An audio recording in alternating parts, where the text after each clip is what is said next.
you want to do things right? To keep up with keeping your lives tight. Tight as in being right with the truth of true insight. Who of you want to do things right? Who of you want to truly succeed in attaining all in that which is your need? To be heard by the real answerer of all deeds, the true hero of all whom pleads. Who of you really want to bow down to the true King of Kings commanding the crown? To worship the one that ever rules alone, commanding everything of creation from the seat of its throne. All praise due to our Lord Most High. In the name of Ahezaah, Amen. Raj. In this day, we say many things on this program. They may spark, provoke thought in many of you that you hear. Many things we say may be controversial, but it's to get you to think about the day and time that we're living in and the sign of the Lord manifest. Part of our being on this program to get this word out for this day and time. And with it, we have the man of the hour, the man of the day in this day and time of the Lord. So with that, we're going to get into our program. Our program is even going to deal with slave mentality. And I know many people hearing that may be thinking, slave mentality, what is that? But I either take us back to the root of any problem in our society, in our people of this day and time, the root of why we have so much segregation, separation, no unification in our communities, within our family, within our homes. And with that, we had to go back to what the Lord had manifested during the time, through, and after slavery. When we had the two types of people. And we're going to say it here again, those house Negroes and them field Negroes. The man, the niggas in the house, was one who wanted to be up under the master. Want to be where almost like the master's second skin. Whispering in the master's ear, always to pray about the brothers in the field. What they're doing, master, they're not doing that. And many people in this day and time, we still have that mentality going on today. And with that, the Lord is letting us know that it's not going to have that anymore because our people must come together. Part of the prophecy with the Lord Most High brought through life of the turning of the hearts back to the fathers and the hearts back to the children, love for one another. So with that, we want you to sit back and relax, and I hope you enjoy what you hear today, my brothers. Join anytime you feel free, about this whole concept of slave mentality. If I may, we're talking about the house Negroes and the field Negroes. I'm going to try to be a little nicer to them for this moment, just for this second. Say that they both knew what they were. House Negro, the field. The house Negro, he was in the position he had to work in the house, and because of that, he had more comfort. He had certainly more material comfort. The field Negro, the field servant, he was out there he was out there amongst the elements. The weather was rougher, and he didn't get a lot of push. A lot of times he was the darker skinned person as opposed to the lighter skinned person. One that was least close to the master, right? But they both knew that they were slaves. The house Negro, he would turn and become treacherous and look and seek the favor of the master the more. But he knew he was a slave all along. He knew that he was out of order. He knew that he wasn't going to get privilege unless he continued to be a teller or someone who was a tattletale, or how you say, a snitch or a traitor and the like, and we have that mentality today. Yes, I believe we do. You made a statement. You said something about the light-skinned individuals as opposed to dark-skinned individuals. I wasn't in slavery. And it's not hard for me to imagine slavery because of all that I've seen and heard, on television and heard coming from people. But I would think that the house Negroes, as you call them, I think that they may have started out as darker skinned people, and because they were in the house around the masters, they became integrated because the women and the men were being raped by the male and female Caucasians. And as time went on, their hues became lighter and lighter in terms of complexion. And but I'm quite sure that mentality would not just be relegated to the light-skinned people as far as the house Negroes, because I know you're talking about the ones that were, you said the snitches. Right? The traitors. You probably had some field Negroes out there. I'm trying not to use that N-word nigga because a lot of people get offended by it. I'm not insecure about the word. But it's something in me, like it is in most Afro-Americans, that if a Caucasian come and call you a nigga at the wrong time, it's like a light click on in you. I know with me, I had an experience once where a Caucasian called me a nigga, and it was at the wrong time, and electricity like ran through my body. and you know, you have like a blackout. And when you come to, you be done all kind of damage. Yes. You know, and I was a youngster and that happened, you know, and it's just, that's a deep spiritual, soulful happening where, you know, because it's something embedded in us because of the violence that was done to our people. And that violence, that seed of that violence is still in us. Well, here we go with the house Negro and the field Negro. Now I'm with you. Yeah, we still have that mentality. You see it clearly, but it's not just in light-skinned people. What the problem we have with light-skinned people on a larger scale, because they're more accepted by the children of the slave masters, who are still masters today. You know, we don't like to say that, but they are masters and our people are slaves. The master meaning that one that's in control. The slave is the one that's come behind that master as a support or whatever, you know, secondary. Right. You know, and but I've experienced African Americans as dark as this microphone, just about having that same house Negro mentality that you're talking about, where they would try to, you know, please masters and turn their brothers in, or you know, try to keep their brothers down and become jealous and do a disservice to their brothers. I've experienced that in the working field, you know, where I put my service to trying to help our people and really help all people, because I worked in a diversified situation. Right. And I was, you know, I had my own people come to me wondering, you know, with accusations that I was a house Negro. I had to be, as far as they was concerned, a house Negro, because I was moving up the scale in leaps and bounds, and I was receiving respect from the people that they feared, the people that wouldn't give them respect. Right. And they said that I had to be doing something negative. I'm not going to use the terminology that they said I was doing, but it's like bending over. And but the thing about it was that I gained respect because I respect myself. I knew who I was, who I am, and I demand respect, you know. And the thing about that is, if you stand up with knowledge, wisdom, and understanding, you don't have to be angry with the Caucasian people. Right. If you know yourself, you do not have to be angry with Caucasian people, because they will respect you because of your knowledge. Because when they know that you know who they are for real, and you're not just a mimicking individual, you know, you're not a parrot, you know, just repeating words, or a donkey carrying books around looking like you're intelligent. They hear your conversation coming from, you know, the source. They step back. They don't mess with that. Lord Holy-Apostle, I think Ahezaah much making it clear that no, for point of reference, it's not just a light and a dark thing. What we would say then it's house mentality. It's a mentality. Right. Yes, that's what it is. Is that mentality of the Negroes back in the day who was being treated a little better than the Negroes that was in the field, and they became accustomed to that, and it's like a dog. Okay, it's like a dog. Dog do right, you give him tidbits. Right. And he become your best friend. He become obedient. It's the trick. He know, okay, it's a trick to me getting that tidbit out of my master's hand into my mouth. And that's how it was with them. They would run and they would tell, they would spy, they would do different things.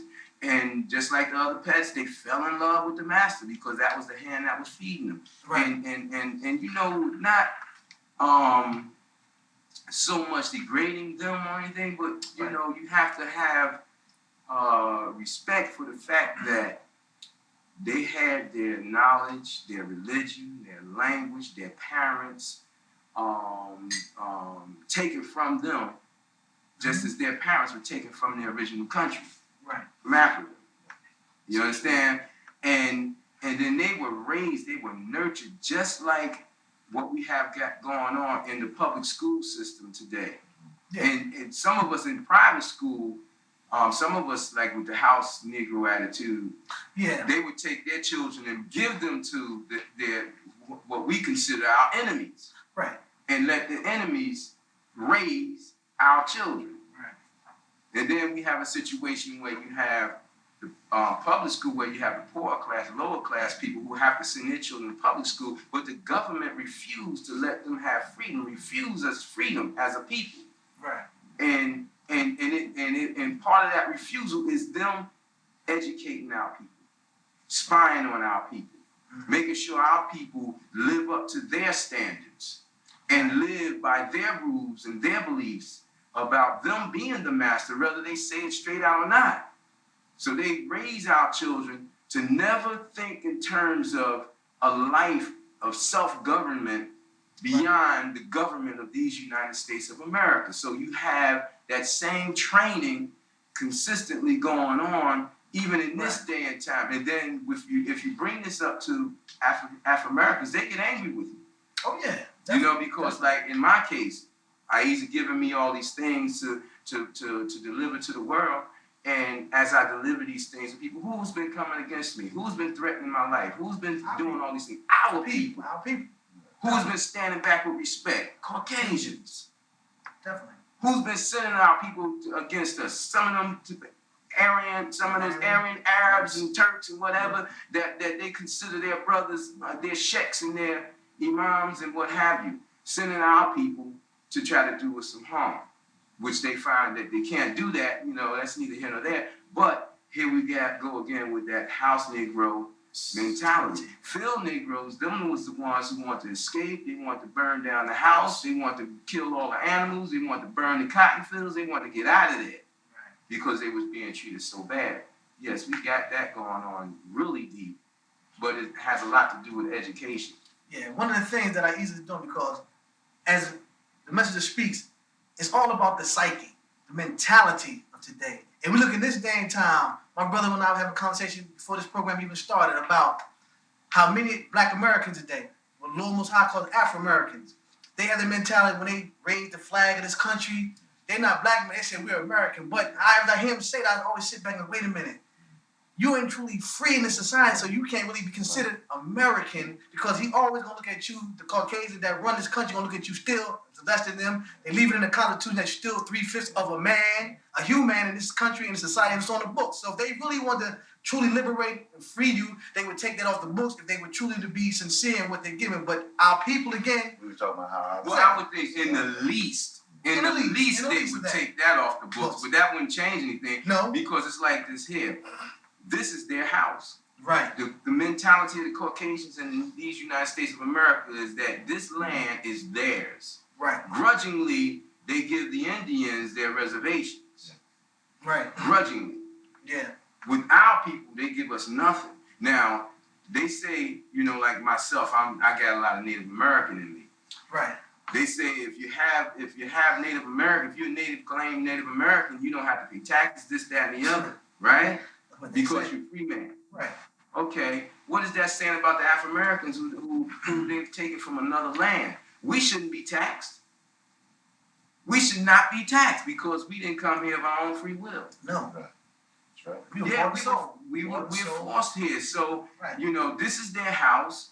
We're forced here. They say we're guests here now. A lot of Caucasians tell you, go back to home. Where's home? I don't know.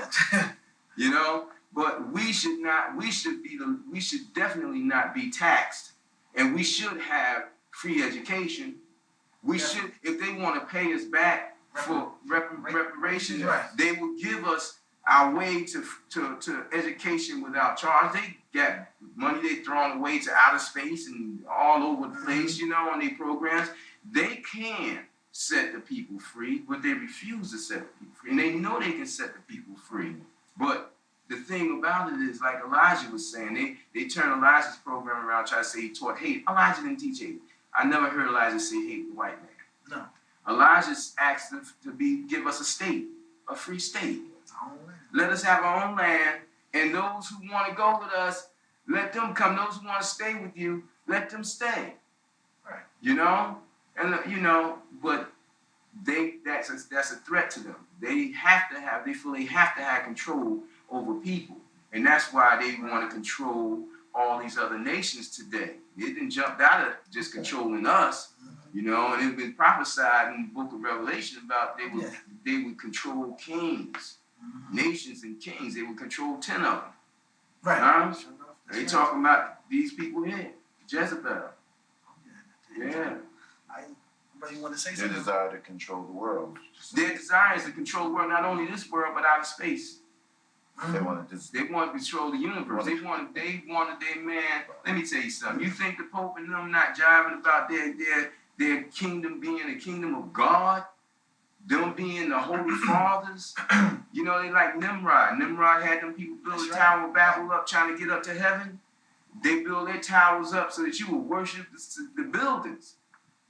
When you go inside them, you be falling all of them. So your mind can't be on the Creator Most High. It's on them buildings, the magnificence of them buildings, and then you see all these idols, you know, around, and people with weak minds, man, them things come to life to them. Because I think back, like I said, part of what you're saying, dealing with the tragedy that took place in 9/11, and when they tore the World Trade Center down, and I hear them talking now, we're going to erect new towers. Yeah, and higher and more grander. More grander scale. I'm like, listen to them. Nimrod in the modern day time, that mentality, wanted be in control, in power over everything. Now he's letting them know that it's tearing down that mindset, tearing down the structure, the fabric of this society, to bring in, ushering its way of life, its covenant, its agreement for this day and time that many people is keep calling you to all this time, but people are turning away from it. Every time they hear the word from the Lord Most High through this man, they turn away. And our people, by large numbers, are the main ones turning away. And when the Lord is gracing them for this day. Yeah. You know, one thing about being a slave and having a slave genes, you know, and I know our people hate talking about this here. They hate and they hate hearing it, that it's like a kidnap victim. Okay. You know, you kidnap someone and hold them for ransom. You take them and they go screaming and scratching and clawing and crying, you know, and you hold them for a while trying to get that ransom, and you feed them and you keep them secluded and they're in terror. And before you know it, they mind flip. And then they start falling in love with the kidnappers. Start reasoning with the kidnappers' reason for taking them. Huh? And then before you know it, they join the kidnappers. Now this is historical. This is true. Oh yeah. It's on record with police. Yes. You know? And that's what happens with the slaves. Some of them have fallen in love, because when you're in a no-win situation, your nature of self-preservation come forth. Right. And it's like, forget y'all. I want to be saved. You know, and if this the man that can save me, then I'm going with him. Y'all all should come with the master. You be good, do what the master say, you be all right. But, you know, they will never give it up. As long as we live for 1,000,000 years. If Ahezaah do not step in and manifest, take this thing and turn it around, it will never happen. Because the devil, Ahezaah gives the devil power through its will. The devil has no power. The devil had no more power than a roach, no more power than an ant, no more power than any other human being or human being. But the thing about it is, Ahezaah tries us with things. Right. He put the devil down. True. You know, it manifests the devil in men, the beast in men, and then they come out acting beastly and doing beastly things, and they hide better than anyone. You know, and then now our people, the beast in our people, the ones you call our people, African Americans, it's coming out. You go up to any of these people in politics on a high level and try to tell them about this, try to tear them down, and see don't they take you in, take you out, report you, have you know, messed up. So Lord, we're saying that those, even of the African American people, in that same spirit of the beast, their station as the house mentality people. It's the same beast. Oh, and it's even on a lower level, the slaves that work for like the CIA and the FBI and NSI and whomever else, you know, that will come and spy against you and do a harm to you because you're trying to give a message of the Lord, you're trying to give a message of righteousness, you're talking about equality, you're talking about help raising their children in a grander manner, and they will come and spy, and they will be the ones with the rifles to take you out. Oh yeah. Yeah, for the enemy, because they don't consider themselves enemies. It's like self-preservation. Well, you know, y'all a bunch of Negroes. Y'all ain't gonna never amount to nothing. So I'm with this man. So true, man. You know, you got all kinds of scenarios, but you know, the main thing is that we living in a time where Ahezaah's here now. And people don't want to believe that. Yes. You know? And when we call people to that, just like Ahezaah got me calling the people, you get people in Nation of Islam. I don't know what their program is about now because Farrakhan changed so much. It seems like he's a Christian preacher, really, that's still trying to hide behind the cloak of the word Islam and Elijah Muhammad, the name Elijah Muhammad, and he's doing something else, you know. And we know Farrakhan Muhammad was sure enough an agent, and he immediately started turning people over to the master. But we got some other groups out. But the thing about it is that Ahezaah is calling all the people. Right. And our people got to get off this thing about black and white. Yes. And they, just like they say, you know, Ahezaah says that it's going to regroup the New Jerusalem and the new soldiers of Israel. And people run around here talking about they Hebrews and Israelites and things of that nature. And they taking all the teachers, seem like they put it in a bowl and juggling it up. And you got half truth coming out and half falsehood, you know. And they saying some good things and then they got some bad things going on. It's like this cancel out the good things. The Lord has never been about black and white. Right. You understand? But now Ahezaah got me calling all the people, but Ahezaah knows that all the people not coming. Oh yeah. But I must call all the people. True indeed. Huh? Who are the first people I call? I want to call the people at the White House. That's right. I call the government. But will anybody ever know that? Will the government step up and say, yeah, he called us, and we ignored him? You know? So it's like Ahezaah called from the top down. Right. You know? And all has rejected, but a few. The thing about it is that the masters of this land have control of the media. If we don't work as a people to get this word out, do you think it's going to get out? It won't get past Noah. No, it won't get past Noah. You know? And that's part of the devil's trick today, to take you away from the words of truth. Taking you away from hearing what the word of truth is all about. This time is for you. This hour is for you. For you to think about, like he said, it's not about black and white. But our people, when we lock into black and white, the those in control, the devil beasts that are here, they still have the power over you because as long as you're looking at each other again, you're missing the greater picture. Ahezaah letting us know that this mentality has to be broken. It has to be changed and reformed. You know, it's got to be torn down and built up again, but in the structure where the Lord is sending down today. People today are fighting back and forth, and I talk to people many times of our own nationality, our own race. And when you talk to them now, and I try to get more of a nonsense about so much about racism, but about people being right and people being wrong. And people can be on the right of any color, so people be wrong of any color. But our people are too ignorant, ignoring the sign. When I say ignorant, ignoring the signs of what's going on. They want to lock into that because he's right and then he's wrong. No. Like I said before, if someone's telling the truth, no matter what color you are, you have to recognize the truth that's being told. Yes. But our people won't even do that. Yes, sir. Can I say something? Yes, sir. I don't want to take up all the time. No. Hey, the word got to be put out there. Hey. You know, you have people who believe that one day the Lord going to turn this thing around. We're going to be able to enslave the white man. We're going to be able to do to the white man what he did to our people, right? That's not the way the Lord works. First of all, why is it that our people were allowed to be taken in the first place? What were they doing where they came into disfavor of the Lord and was captured and taken into slavery? True. We have to remember that the Lord Most High is in control of all things. It has power over all things. Now, if these people were taken and they was brutalized, brought to this nation and brutalized, why is this thing happening? Why is it that, you know, we've had great leaders and great fighters and warriors who have tried to break us from this slavery mentality, and our people still got it?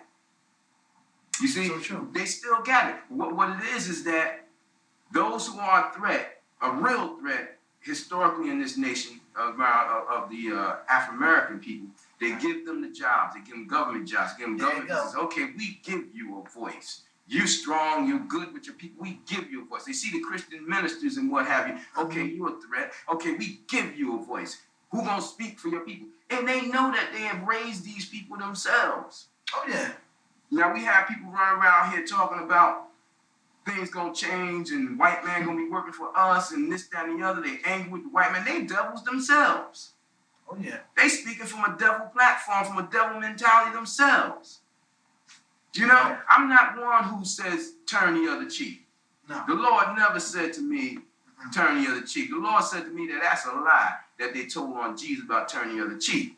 Because if Jesus was to turn the other cheek, he could never have jumped on them tables, kicked down those things in the marketplace, and the holy place that they had turned into a marketplace. He could have never been a fighter. Mm-hmm. The Lord says for your brothers or your sisters, if they make an error, turn the other cheek for them. Pardon them. You understand? But with your enemies, they do things, you got to be hard on them. That's right. If you don't be hard back, then the beast will eat you up. Oh, yeah. Common sense should tell a person that common sense is the worst sense there is. Yeah. Because it's common. So true. It is the stuff that keeps you right here as a slave. Mm-hmm. But common sense, in the least, should tell a person, if you got a vicious dog or a vicious anything, an alligator, and it got you cornered, if you don't fight to get out of there, you're gonna. That's right. You finished. Why is that a difference with human beings? Right. If you don't fight back, you finish. Martin Luther King was a great man. Mm-hmm. And not only was he a great man, he was a good man. Mm-hmm. His goodness didn't make him great. Right. And his greatness didn't make him good. Right. I remember Farrakhan made a mistake and said that Hitler was a great man. He wasn't telling a lie. Hitler was a great man. But Farrakhan made the mistake of saying it publicly, like I'm saying it publicly, and I don't care what they think about me. What made him great was that he had a great amount of people who believed in him.